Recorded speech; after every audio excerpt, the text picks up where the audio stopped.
Most people think the best thing to do when they have back pain is to rest. It sounds logical. If something hurts, you stop using it and give it time to recover. In the very early stages of an injury, that can be helpful. But beyond a short period, rest often becomes part of the problem rather than the solution. And this is where a lot of people get stuck. When pain first starts, the body becomes protective. Muscles tighten. Movement reduces. The nervous system increases sensitivity to prevent further strain.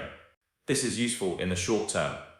It allows irritated tissues to calm down and prevents you from making things worse immediately.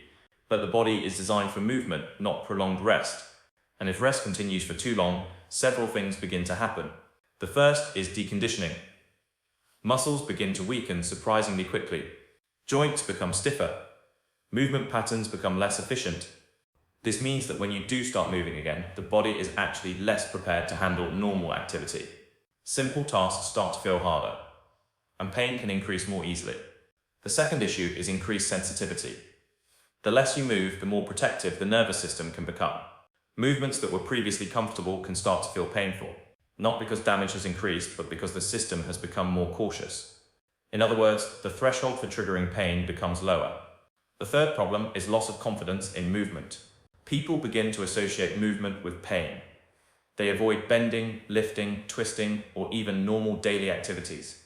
Over time, this creates a cycle where fear and avoidance reinforce the pain experience. The less you move, the more sensitive things become. The more sensitive things become, the less you move. This is why prolonged rest often slows recovery rather than helping it. The goal is not to eliminate movement. The goal is to modify movement. That doesn't mean pushing through pain aggressively. It means staying active within a manageable range, continuing to move in ways that feel controlled and tolerable, gradually increasing activity as the body adapts. One of the most important shifts for patients is understanding that some discomfort during recovery is normal. Pain does not always mean harm. In many cases, it simply means the system is being challenged. The key is finding the right level of challenge. Too much too soon can aggravate symptoms. Too little for too long can delay recovery. A good rule of thumb is that movement should feel manageable during the activity and should settle afterwards. If pain spikes significantly and stays elevated, the load was probably too high. If nothing is being challenged at all, progress is unlikely.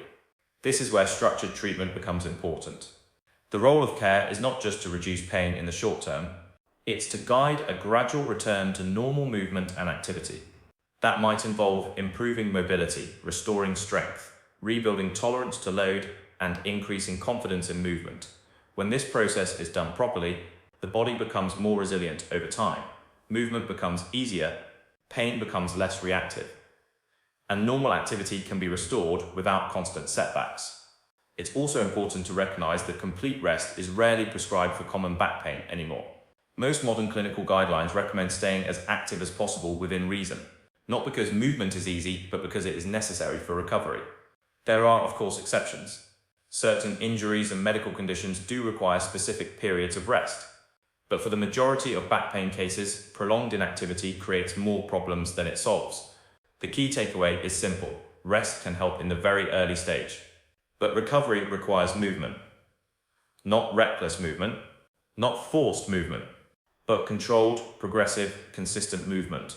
Back pain doesn't improve by avoiding activity indefinitely.